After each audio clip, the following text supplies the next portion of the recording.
ಕ್ಯಾನ್ಸರ್ನಿಂದ ಬಳಲ್ತಾ ಇದ್ದಂಥ ಬೆಸ್ಕಾಂ ವಿಜಿಲೆನ್ಸ್ ವಿಭಾಗದ ಎಸ್ಪಿ ಲಾವಣ್ಯ ಬಿಎನ್ ಬೆಂಗಳೂರಿನ ಖಾಸಗಿ ಆಸ್ಪತ್ರೆಯಲ್ಲಿ ಇವತ್ತು ಕೊನೆಯುಸಿರೆಳೆದಿದ್ದಾರೆ. ಬೆಸ್ಕಾಂ ವಿಜಿಲೆನ್ಸ್ ವಿಭಾಗದಲ್ಲಿ ಎಸ್ಪಿ ಆಗಿದ್ದಂಥ ಲಾವಣ್ಯ ಚಿಕಿತ್ಸೆ ಫಲಕಾರಿಯಾಗದೆ ಮಧ್ಯಾಹ್ನ 2:30 ಸುಮಾರಿಗೆ ನಿಧನರಾಗಿದ್ದಾರೆ. 10 ವರ್ಷದ ಗಂಡು ಮಗು ಹಾಗೆ 3 ವರ್ಷದ ಹೆಣ್ಣು ಮಗುವನ್ನ ಅಗಲಿದ್ದಾರೆ. ಮೂಲತಃ ಚಿಕ್ಕಬಳ್ಳಾಪುರ ಜಿಲ್ಲೆಯ ಚಿಂತಾಮಣಿ ತಾಲೂಕಿನ ದೊಡ್ಡ ಗಂಜೂರು ಗ್ರಾಮದವರಾಗಿದ್ದಂಥ ಲಾವಣ್ಯ ಅವರು 2023ರಿಂದಾನು ಬೆಸ್ಕಾಂ ವಿಜಿಲೆನ್ಸ್ ಎಸ್ಪಿ ಆಗಿ ಸೇವೆಯನ್ನ ಸಲ್ಲಿಸ್ತಾ ಇದ್ರು. ಮಂಡ್ಯ ಮತ್ತು ಬಳ್ಳಾರಿಯಲ್ಲಿ ಹೆಚ್ಚುವರಿ ಪೊಲೀಸ್ ಅಧೀಕ್ಷಕರಾಗಿಯೂ ಕೆಲಸ ಮಾಡಿದಂಥ ಅನುಭವ ಅವರಿಗಿತ್ತು. ಅಷ್ಟೇ ಅಲ್ಲ, ಬೆಂಗಳೂರಿನ ಇಂಟೆಲಿಜೆನ್ಸ್ ಹಾಗೆ ಡಿಸಿಆರ್ಇ ಎಸ್ಪಿಯಾಗಿಯೂ ಕೂಡ ಅವರು ಕಾರ್ಯವನ್ನ ಈ ಹಿಂದೆ ನಿರ್ವಹಿಸಿದ್ರು.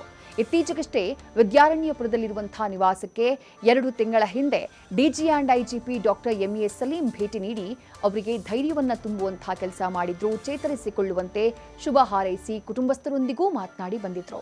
ಆದರೆ ಇವತ್ತು ಚಿಕಿತ್ಸೆ ಫಲಕಾರಿಯಾಗದೆ ಎಸ್ಪಿ ಲಾವಣ್ಯ ಮೃತಪಟ್ಟಿದ್ದಾರೆ.